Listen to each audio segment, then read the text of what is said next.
Ce que je peux faire, c'est vous montrer des images pour vous mettre dans l'ambiance. Bonjour. Ouais, et vous? Bon, attendez, moi, je dois rendre mon dessin tous les jours à 10h15 pour le journal. Non, sauf quand je fais des fautes d'orthographe. Et donc, des fois, il me téléphone, il me dit, écoute, on va attendre quand même. Et donc, quand il y a 1 minute de retard, c'est 10 000 exemplaires qu'on perd en vente. Donc, il y a une lourde responsabilité. Donc, je sais ce que c'est que de mettre le journal en retard de temps en temps. Je vous montre juste quelques petites images, histoire de se mettre dans l'ambiance. Voilà. Alors, nous, on a créé une association qui s'appelle Cartooning for Peace, avec Kofi Annan. On a fait ça en 2006, au lendemain, vous savez, des fatwas lancés contre les dessinateurs danois. Et à l'époque, on ne savait pas, par exemple, nous, Européens de l'Ouest, et depuis, j'ai appris beaucoup en voyant mes amis du Maghreb et du Proche-Orient, que le portrait du prophète, ça passe pas. Bon. Et à partir de là, moi, très franchement, avec Kofi Annan, on s'était posé la question, on a dit, mais après tout, c'est pas un problème. Nous, ce qu'on veut, c'est parler des intolérances. Nous, on n'est pas axé, ce qu'on veut dessiner, à ce qui se passe au-dessus des nuages, on s'en fout. Nous, ce qui nous intéresse, c'est ce qu'il y a de terrestre et qu'est-ce qu'on peut dessiner. Et c'est pour ça qu'on a réuni des dessinateurs chrétiens, juifs, musulmans, agnostiques, tout ça, pour essayer de faire des ponts là où on n'arrive pas à se parler. Alors, on a fait pas mal d'expositions. Là, c'est une exposition qu'on a faite à Marseille. Si on peut baisser la lumière, c'est encore mieux. Mais vous voyez, ça nous permet de simplement, par les images silencieuses, ou des fois avec des bulles, mais des fois silencieuses, on arrive à raconter des tas de choses. Ou par exemple, l'amour entre... qu'est-ce qui fait que cette Méditerranée qu'on aime tant, elle nous réunit? Et qu'est-ce qui fait qu'au bout du compte, eh ben, il y a les 3 religions qui se parlent et qui ont envie de se parler. Et vous n'imaginez pas à quel point... j'en parlais avec mes amis de La Paix Maintenant, mais je veux dire, partout où je vais, en Égypte, en Libye, en Tunisie, où on était avec Claire, avec toute l'équipe de Cartooning for Peace, on a réuni tous les dessinateurs du Maghreb, on se parle avec de toutes les images et toutes les religions. Et ça, c'est le début d'une histoire, ou même quand, par exemple, vous voyez, quand je fais un dessin comme ça, je le présente en Égypte, à Alexandrie. J'ai fait une exposition à la bibliothèque d'Alexandrie. Et là où je trouve formidable qu'il y ait des filles, une fille voilée évidemment, on était à Alexandrie, magnifique la fille, et elle me dit, mais pourquoi vous faites une différence entre la fille occidentale et puis une fille comme moi? Vous croyez que quoi? Moi, sous mon voile, que vous croyez que j'ai quoi, moi? Elle me dit, moi j'ai un string. Et tous les copains à côté disaient, ouais, on sait qu'elle a un string. Bon, c'est génial. Le dessin, ça sert à ça. C'est-à-dire qu'on n'y a pas de... Alors évidemment, de temps en temps, ça coince, ça peut coincer. Mais un dessin comme ça passe, même quand je l'ai présenté à la bibliothèque d'Alexandrie. Là, on ne parle pas de religion. Là, on parle de droits de l'homme. On parle de droits des femmes. Ceux qui sont contre la charia, levez la main. Et puis le gars, la charia... qu'on ne vienne pas me dire que c'est une histoire de religion. C'est une affaire de droits de l'homme et de droits des femmes. Voilà. Et ça, ou comme par exemple sur les autres religions. Moi, les voies du Seigneur sont impénétrables. Je l'ai fait au moment où on parlait beaucoup des problèmes de pédophilie dans l'Église catholique. Et le petit gamin, il dit, il y a bien qu'elle. Les voies du Seigneur sont impénétrables. Bon, moi, j'ai des ennuis avec les 3 religions, mais avec une toute petite partie des fondamentalismes des 3 religions. Avec les religions, j'ai aucun problème. Et nous n'avons aucun problème. Et ça, c'est la grande force quand nous réunissons des dessinateurs de toute religion. Là, j'avais fait ça au lendemain de l'élection du pape. Je ne suis pas sûr d'avoir voté pour le bon pape. Et l'autre, il dit, c'est ce que ma femme m'a dit. Là, on ne se prend pas au sérieux. On se fait plaisir. Et même ce pape qui nous arrive là aujourd'hui, moi, je l'aime bien. Et donc, je fais des dessins plutôt sympas, alors que d'habitude, je faisais plutôt des dessins un peu énervants et énervés. Et même, je peux glisser glissé un petit truc comme ça, il y en a avec du rouge à lèvres, parce qu'il y a des vieux restes encore du côté de la religion. Il y a tout. Bon, et puis alors le choc, c'est quand il y a 23 ans, j'ai rencontré Arafat à Tunis, et là j'ai compris que le langage du dessin pouvait être un vecteur de paix. Et lui, il me dessine quoi? Il me dessine le logo. Et ça, ce n'est pas un scoop, c'est partout où je vais, partout, quand je vais à Beyrouth, quand je vais à Haïfa, quand je vais à Jérusalem, quand je vais au Caire, tout le monde le sait, la monnaie du Proche-Orient pacifié, ce logo, c'est ça. Avec le chandelier, comment? Oui, il a dessiné. Je peux vous montrer le film. Hein. C'est extraordinaire, c'est...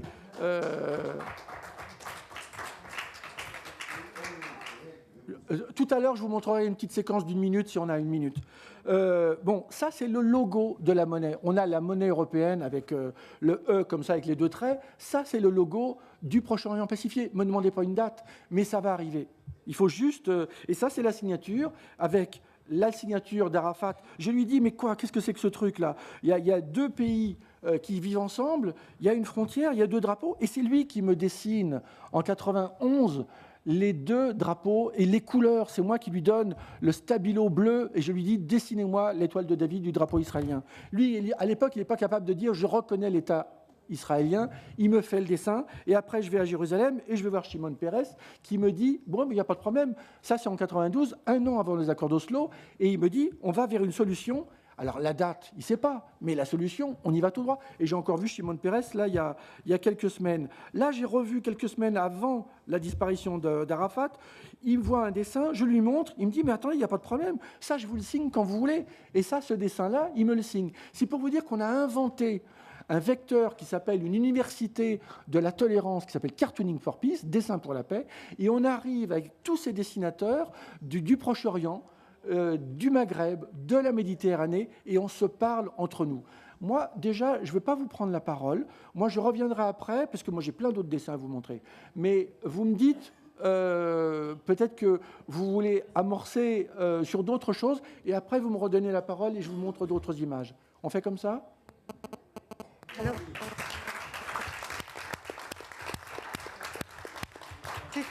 c'est très difficile pour la présidente de séance que je suis de parler après ces dessins. Apprenez à dessiner. Oui, pas simple. Mais non, mais vous savez... Et tout le monde sait dessiner. Et vous savez, il y a un jeu qui s'appelle le Pictionary. Et à chaque fois, il y a des gens qui disent « Ouais, mais toi, tu dessines. » Et en fait, je me rends compte que je perds assez souvent devant des gens qui disent ne pas savoir dessiner. On leur file un feutre, ils vont à l'essentiel. Ils ne savent pas qu'ils vont à l'essentiel.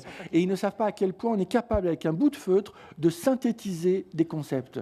Et c'est ça la magie de la synthèse. Alors, votre dessin, avant d'être très institutionnel, je vais réagir à un dessin. Le dessin de la dame, voilà, et puis du string. Au Parti socialiste, un jour, on s'est amusé parce qu'on avait beaucoup de candidats à la primaire.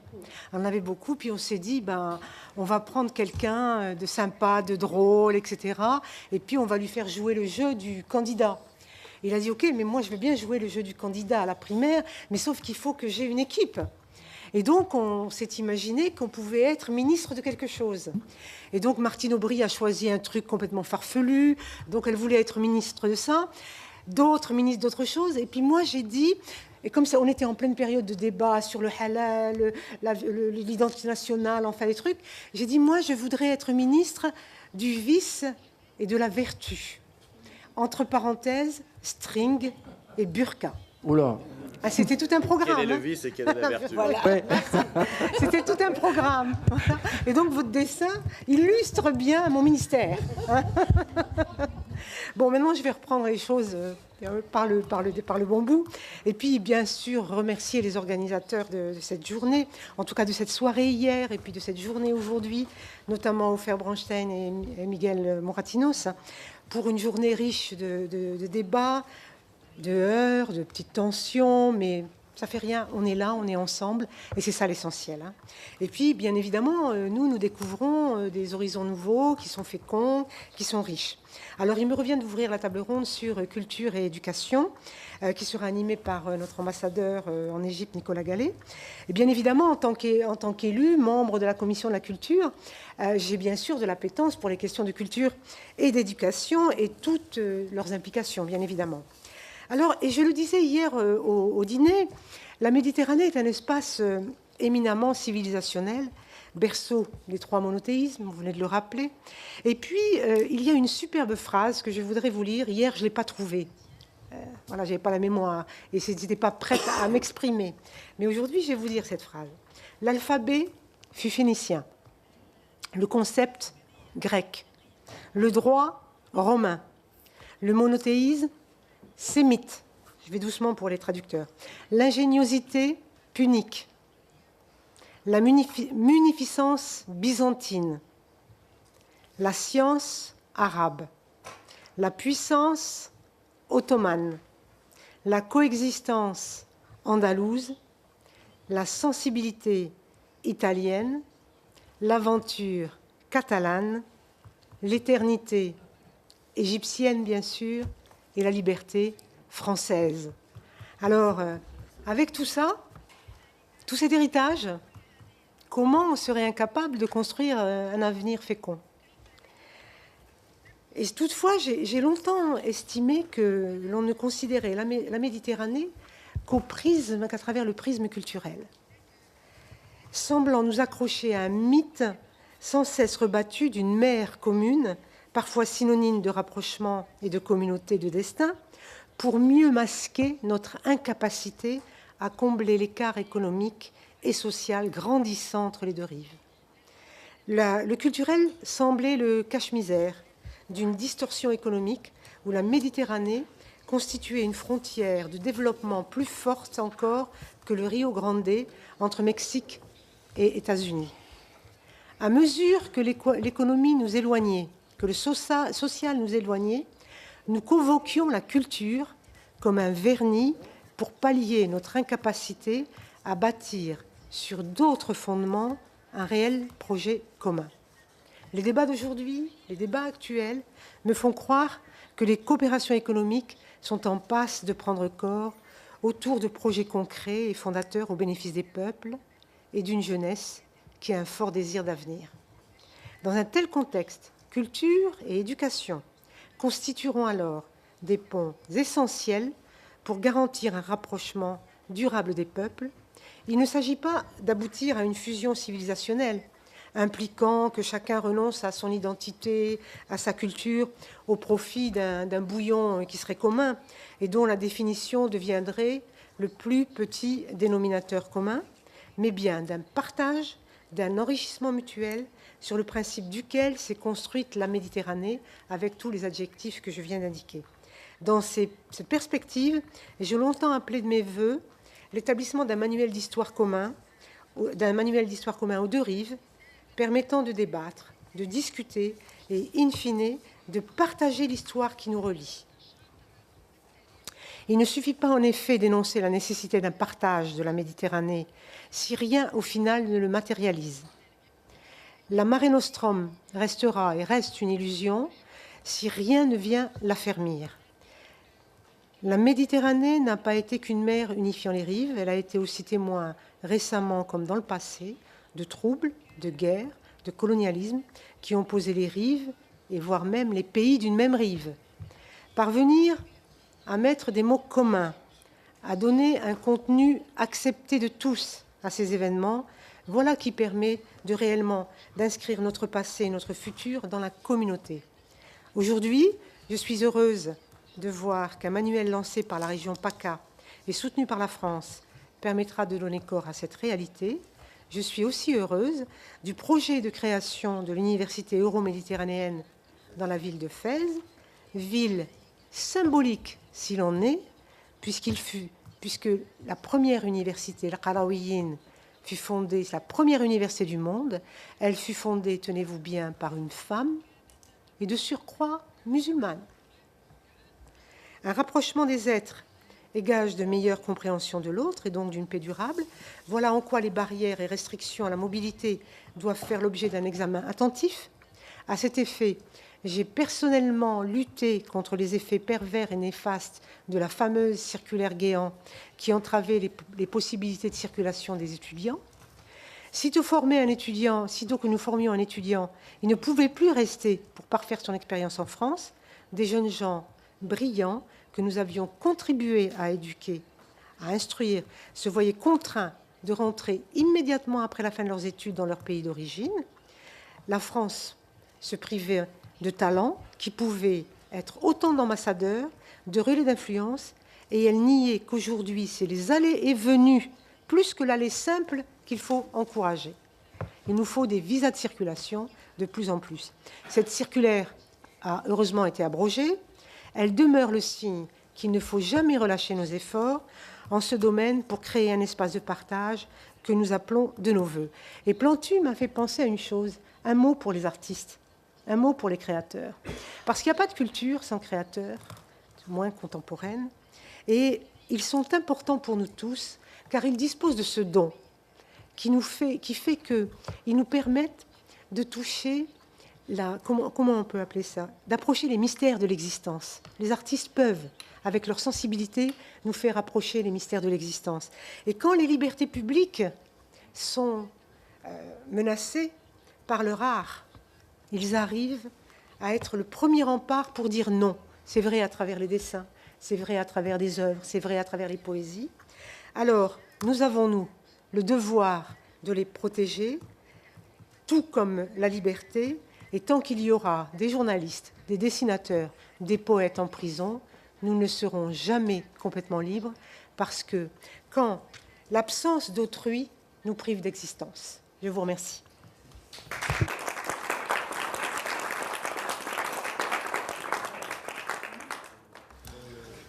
Vous pouvez m'appeler Jean, hein. Merci. Et puis c'est vraiment, mais pas plantureux. Mais c'est vraiment émouvant de vous écouter. Et puis c'est vrai qu'avec mon langage, on essaye de voir comment finalement ces tragédies, ces douleurs peuvent quand même malgré tout construire des ponts. Et ces ponts sont vraiment le début d'un dialogue qui va quand même aboutir, si on peut montrer des images. Voilà. Parce que j'avais pris des notes pendant que vous parliez, et je voulais juste vous faire partager ces petites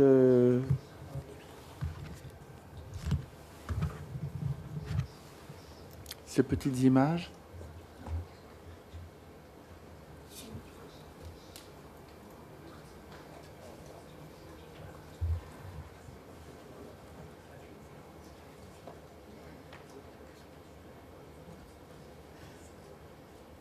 Parce que c'est vrai que vous avez parlé du langage, des différentes langues quand vous enseignez, par exemple les 3 langues, y compris l'arabe.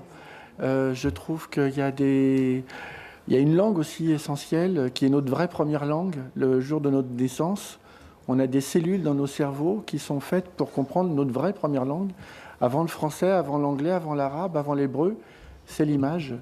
Et ce n'est que quand nous avons 11-12 ans que nos cellules s'organisent pour comprendre l'écriture, la littérature, mais nous sommes nés avec une autre langue, la vraie première, c'est l'image. Et c'est pour ça que je suis d'ailleurs étonné, j'espère que dans votre manuel d'histoire de la Méditerranée, j'espère qu'il y a des dessins, parce qu'on n'imagine pas à quel point les dessinateurs de presse sont les premiers vecteurs de paix, de dialogue, et d'opinion, et de partage d'opinion. Je veux dire que si on fait partager des opinions, on a déjà gagné. C'est très très voltairien comme regard. Et je m'aperçois que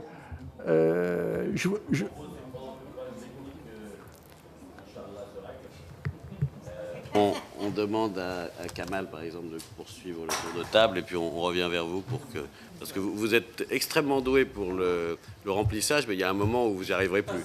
Donc, vous me donnez un feutre, j'ai là, voilà. je dessine sur le mur, il n'y a pas de problème.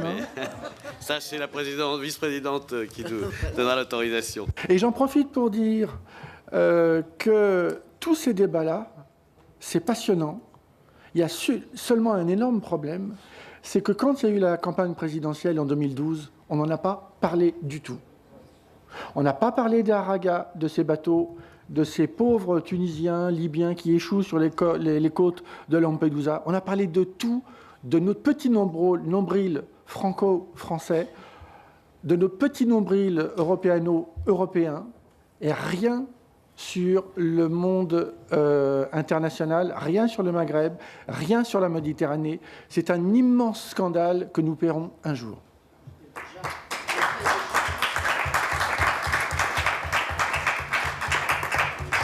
Ce n'est pas un diplomate qui vous contredira.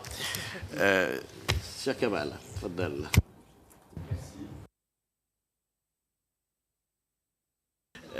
Je vais donc enfin donner la parole à Jean si la machine fonctionne.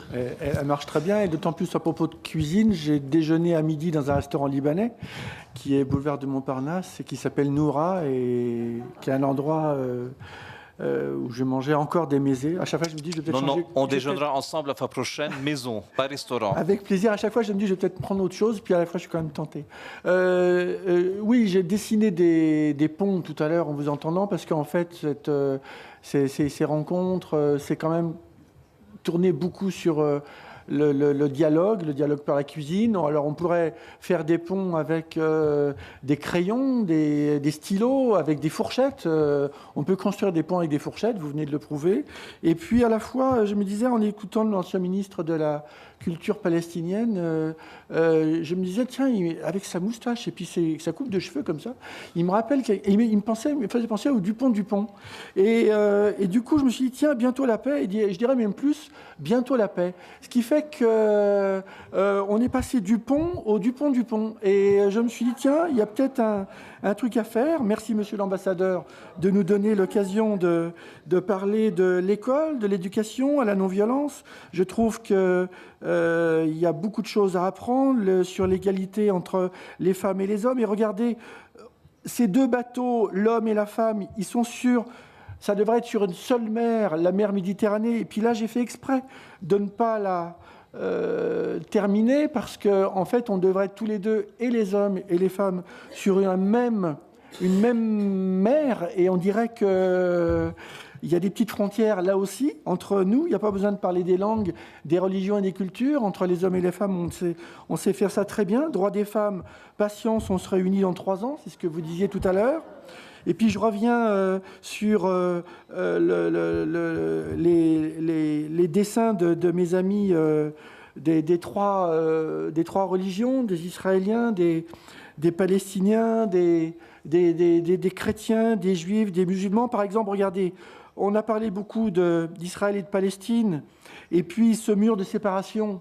Eh bien, l'avantage du dialogue, c'est que quand on est dessinateur, on est amené finalement à dialoguer avec tout le monde. Ce qui fait que je vous ai parlé des dessins que j'ai fait avec Arafat tout à l'heure, mais c'est vrai que se retrouver avec Shimon Peres et lui dire à quel point, même ce mur de séparation, nous, on est évidemment, on le critique. Et je trouve que même, je ne suis pas d'accord avec ce mur, mais à la fois, la réponse de Shimon Peres dire « je n'aime pas ce mur », me dit-il, mais à la fois, il me dit « mais j'aime la vie ». Et c'est un dialogue que nous pouvons amorcer. Et le dessin est un bon moyen. Je lui ai montré aussi ce dessin-là. Un État palestinien est caché dans ce dessin. Sauras-tu le retrouver? Bon, ben voilà. Ça, c'est le boulot du dessinateur, de dire, par sa langue à lui, de dire que même avec nos amis palestiniens, même avec nos amis israéliens, on a quand même, avec nos amis dessinateurs comme Kishka, dont on a parlé, ou Khalil Abou Arafez, qui est un dessinateur palestinien du journal Al-Quds. Ça, c'est la réponse que j'ai faite au moment des fatwas contre les dessinateurs danois. Je ne dois pas dessiner Mahomet. Et puis, c'est une manière de... Et puis aussi, il y a l'humour. Ça, c'est un dessinateur belge qui, à Guantanamo, il dessine un militaire américain qui dit « Parle ou je te montre Mahomet avec un gros nez ». Et bien, finalement, ça, avec l'humour, on peut faire passer beaucoup de choses, parce qu'à la fois, il n'a pas montré le visage du prophète, et puis à la fois, on parle, et finalement, on dialogue, et on arrive à dire... Alors évidemment, quand on fait un dessin maintenant, on dit « Oh putain, il va le faire », parce que maintenant, tout le monde a peur. Et alors, grâce à Kofi Annan, on arrive à construire, avec des dessinateurs chrétiens, juifs, musulmans, des dessins, des dialogues. Et là, par exemple, chez Avi Katz, qui est un dessinateur israélien, il dessine cette colombe avec les deux drapeaux mêlés, israéliens et palestiniens. Là, c'est Kishka, qui est un dessinateur israélien de Jérusalem, et puis Khalil Abou Arafeh, qui travaille dans le journal Al-Quds. Et donc, finalement, les ponts dont je vous parlais, eh bien, les dessins arrivent au moment où d'autres. Je l'ai fait au moment quand George Bush faisait sa croisade contre l'islam, disait-il. Et puis de l'autre côté, il y avait Al-Qaïda qui faisait une autre croisade. Et bien pendant ce temps-là, pendant que des crétins se foutent sur la figure, et ben nous on essaye de construire un dialogue entre les cultures, les religions. Et là, il n'y a pas très longtemps, on était avec Claire, qui travaille avec nous ici à Cartooning for Peace. On était avec Kofi Annan et on remet un prix à qui? À un dessinateur qui s'appelle Hani Abbas, qui est un palestino-israélien. Maintenant, il vivait à Alep. Il a été même militaire syrien parce que lui, il n'a connu que la guerre et il n'a connu que les camps, et il a été même militaire syrien. Et maintenant, grâce au prix que nous avons remis, grâce à Kofi Annan, ça c'est le boulot de Cartooning for Peace, Dessin pour la paix, on a obtenu finalement qu'il obtienne, grâce à la mairie de Genève, et grâce évidemment au travail incroyable de Kofi Annan, on arrive finalement à lui donner des papiers. Et maintenant, il est installé à Genève, où nous faisons des expositions. En ce moment, vous pouvez voir une exposition le long du lac de Genève. Et ça, c'est le travail de Cartooning for Peace. Le travail, c'est de réunir des dessinateurs qui soient chrétiens, tunisiens, maghrébins. Ça, c'est un dessinateur, je vous le montre parce que c'est Chapat, c'est un dessinateur suisse qui est génial, qui travaille pour le journal Le Temps. Et finalement, il montre les premières révoltes tunisiennes en 14 janvier 2011. Et puis finalement, c'est le concours de l'art. On y trouve aussi un dessinateur qui s'appelle Avi Katz, dont je vous ai montré déjà une image. Et Avi Katz montre aussi que le tableau de la croix peut servir aussi à faire un langage des idées pour essayer de construire cette liberté retrouvée depuis le début des révoltes du 14 janvier du monde arabe. Ça, c'est un dessinateur syrien qui est réfugié en ce moment à Oslo. Elle, c'est Willis from Tunis, c'est Nadia Chiari, qui, à Tunis, arrive à faire des dessins. Alors, au début, elle les a fait sur les murs de la famille Ben Ali, quand il a quitté les lieux. Et puis maintenant, elle fait des dessins. Que dit une Tunisienne? Il faut parler des femmes, justement, comme vous disiez tout à l'heure. Il faut parler des femmes. Que dit une femme, une Tunisienne après l'amour? Elle dit dégage. Ben, évidemment, c'est une Tunisienne, donc elle sait dire que ça. Et puis, t'as de beaux yeux, tu sais, ça encore, c'est un dessin de Nadia.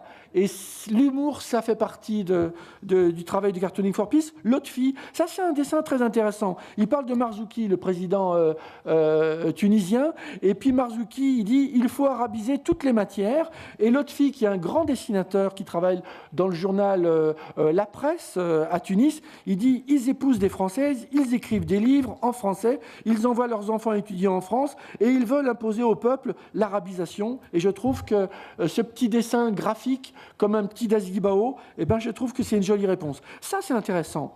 D'autant plus qu'elle est quand même plutôt jolie. Alors, elle est un mannequin allemand et elle est la petite amie d'un grand footballeur tunisien.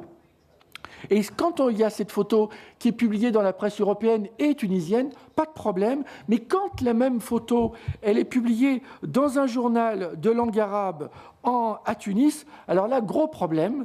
Et donc, grosse polémique. Et c'est pour ça que nous avons toujours le recours du dessin, où finalement, un dessinateur, Shidli Ben comme ça, reprend et retouche la photo en mettant un barbu et dit « retoucheur, un métier d'avenir ». Et ça, le boulot du dessinateur, ça va être retoucheur, métier d'avenir. Et pour vous dire qu'entre dessinateurs de la Méditerranée, ils se parlent par le dessin interposé, où finalement, il y a un autre dessinateur, israélien cette fois, qui reprend l'affiche de « Autant en emporte le vent ». Et puis, vous voyez, par exemple, il y a une liberté de ton de la société civile en Tunisie, où Shidli Ben comme ça arrive à faire des dessins, malgré la présence de Ennahda il y a encore quelques mois. Et très franchement, je n'en reviens encore pas, je vous le dis franchement, que Ennahda, que nous critiquons beaucoup, mais quand même, il faut quand même le dire, il y a eu un cataclysme positif, génial. Ennahda a rendu les clés en Tunisie à la société civile. Et tous mes copains tunisiens disaient jamais ils rendront les clés. Et ce bouleversement-là, on ne l'a pas assez dit, nous, dans les médias européens. Parce qu'on est tellement habitués depuis 1979, l'Iran complètement sclérosé sur le fondamentalisme. Eh bien, c'était des barbus qui étaient au pouvoir. Eh bien, les barbus ont rendu les pouvoirs à la société civile. Et ça, on ne le dit pas assez. Bon, je pourrais vous montrer 1000 dessins sur les dessinateurs. Par exemple, on parlait du Maroc. Regardez le Maroc. Il y a un dessinateur, lui il n'a pas le droit, lui il s'appelle Khalil Guédar. Et Khalil Guédar, il a eu 4 ans de prison avec sursis et 180 000 euros parce qu'il avait décidé le portrait du roi. Et voilà, il faut savoir dialoguer et savoir essayer de respecter les cultures de chacun. Et je lui dis, mais alors comment tu fais toi maintenant avec tes 180 000 euros? Et alors il m'a dit un truc que je ne savais pas faire, c'est parce que moi le 1er juillet, là, je passe devant le juge à Paris, mais moi je risque moins que lui. Mais je lui dis, comment tu fais avec tes 180 000 euros à payer? Il me dit, c'est brave, je ne les paye pas. Et je lui dis, on peut faire ça au Maroc? Il me dit, oui, on peut le faire. Alors moi, je trouve qu'on a beaucoup de choses à apprendre du Maroc. Et je trouve que c'est très bien. Il y a plein de dessins. On fait beaucoup de rencontres avec... c'est lui, c'est Khalil Abou Arafet, Khalid Guédar, le dessinateur. Ça, c'est un autre dessinateur tunisien. Lui, c'est un dessinateur libyen. Et à chaque fois, on fait des rencontres, Cartooning for Peace, avec des dessinateurs du Maghreb. Ça, c'est des dessinateurs du Maghreb. Alice, qui travaille avec nous, et qui, d'ailleurs, souvent, l'autre fille qui travaille avec nous, Kroll, qui est un dessinateur belge. Et à chaque fois, on essaye de faire des rencontres. Nizar, le dessinateur libyen, et on arrive à faire dialoguer des juifs, des chrétiens, des musulmans. Et c'est ça, c'est la grande force de Cartooning for Peace. Ça, c'est Slim, l'Algérien. Et l'Algérien, d'ailleurs, je vous le dis parce qu'on ne le sait pas assez, mais Slim a réussi dans les années 80, au moment où Chadli était président en Algérie, il a été le tout premier à faire un dessin du président algérien.